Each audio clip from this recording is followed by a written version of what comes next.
heard the title, you saw the title right. Comparison is the thief of joy. Now, what does this mean? Simply put it, comparison is the thief of joy. For example, let's say you get a brand new PS3 for Christmas, right? And it's 2026 and you get a PS3. You're gonna compare your gift to your boy Timmy's gift. Whoa, Timmy got that new PS5. Whoa, Timmy parents so rich. Timmy was an accident, okay? Timmy's not really loved. His parents give him materialistic things, so Timmy won't bother his parents. You have two hardworking parents that worked their butt off to get you that PS3, and you're ungrateful because Timmy, the accident got a PS5. Because you're comparing yourself to Timmy, you're now losing joy in what you have because of comparison. But this really gets deeper than just that. I myself struggle with comparing myself to, things and maybe people. Feel me? So we're gonna bring this back to like 2022. I was in a relationship with this girl. And, like in her repost, she would repost, guys that she found hot, guys that she found attractive.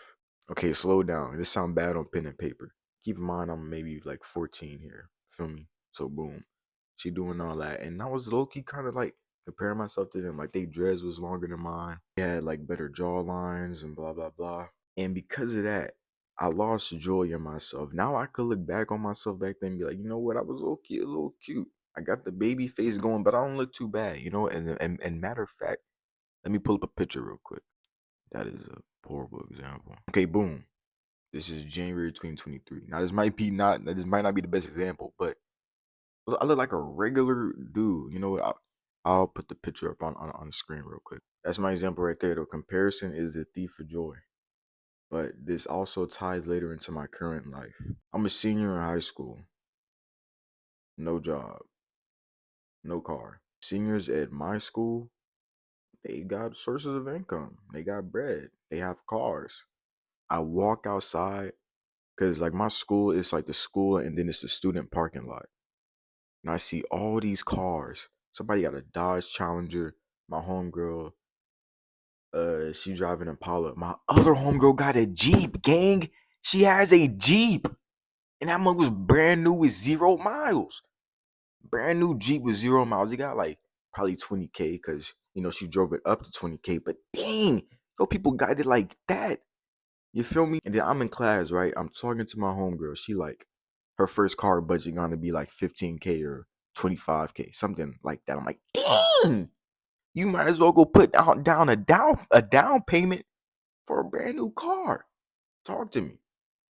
But I'm hearing now, I'm like, dang, you feel me? Because my budget for a car is 3K. And look, don't get me wrong. I'm not saying like I'm ungrateful, but when you start to like look around and see like so many things that just look better than what you have, you know what I'm saying? It does kind of get to your head, or it gets to my head at least. I can't speak for everybody, but I can speak for me, and I'm gonna do that. I'm hearing 15K budget. I'm like, whoa, you got it like that? And I just start to lose joy and like lose pride in my situation and with what I have, going for me. Because there's a blessing in everything, you know what I'm saying? And everything is beautiful in its own way, shape, or form. You feel me? So the fact that I'm just losing joy and, my potential outcome, that's just crazy. Because my budget's 3K, someone's budget is 1K. Unless their parents can find a great deal, Brody's probably getting the bucket. Me with 3K, you could really find a solid deal for 3K. Like I found a BMW. It was just touching 100K miles. Found a Chevrolet Cruze, low on miles. Found some more cars, good mileage, you know what I'm saying? And as for the job, the person with the job, they're probably getting underpaid and abused by their boss. So, hey, man, do I want to work a job like that? No. And like you got to trust God's timing, you feel me? Because everything is going to come when it's, meant to happen. That's why things could seem like they're too good to be true or blah, blah, blah. Because stuff comes when it's supposed to happen. And when it does happen, it's just so surreal. But that's just God's blessing. Also, though, like another thing, like I compare myself with, like how people are living their life. Like me, I'm 17. There's some 17 girls out there, like I mean, like they don't even like go to school. They just so rich. They got so much money. For example, compare my life to Rakai. You feel me? Me and Rakai, same age, born same year, I think. I'm sitting in this average size room, and he probably in his big room. I think they got the Clover House. I'm not too tapped in, but you know what I'm saying. And when somebody can make that comparison, they might lose joy in what they have. You still have room to move around, and you could put both your arms out, and your arms just ain't borderline smacking the wall.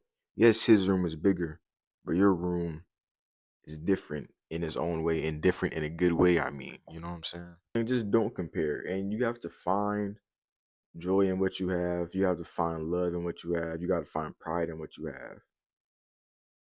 Yo, no, no, no, no, no. Yo, genuinely, I said this like not too long ago because I was talking to my cousin, and my cousin said something about painting or something about sewing. So my cousin, you feel me, he started like sewing pants and like making jeans and stuff, right? And we was talking one day, and he said something about how people can sew better than him.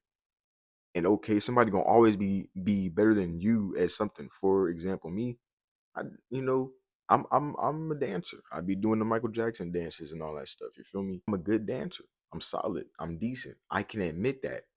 There's people that's better than me out there, but I'm not gonna lose pride in what I have. My cousin lost pride in his craft because he compared himself. Let me try to find a video real quick. Yeah, let me show y'all a dance video real quick. Come on, man, talk to him, boy. Bam.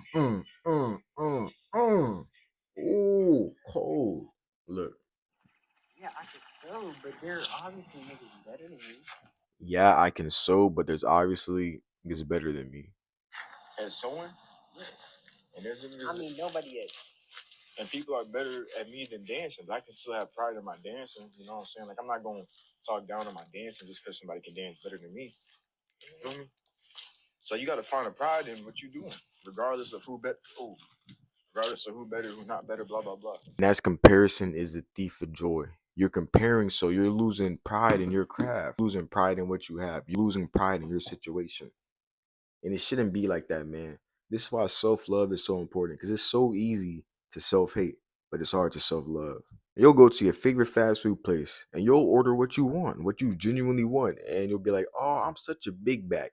Instead of saying, oh, I'm such a good person for taking down these meals that I love. I'm such a happy person for taking down this food that I love. I'm so grateful for this food that I love. You feel me? It's just so easy to talk down on ourselves instead of uplifting ourselves because we're losing joy. We're losing pride in what we have. You know what I'm saying? And it shouldn't be like that. That's not right. But yeah, I hope y'all got something from this video. If you are a person that partakes in comparing, just stop comparing. You know what I'm saying? Compare yourself to yourself yesterday. If you want to be better than somebody, at least be better than yourself from yesterday. Or just be better than the past you. You feel me? This was a new thing for me, like a talking head video. I never done one of these before, but I think they cool. So I'm gonna try to give them a shot. Like and subscribe.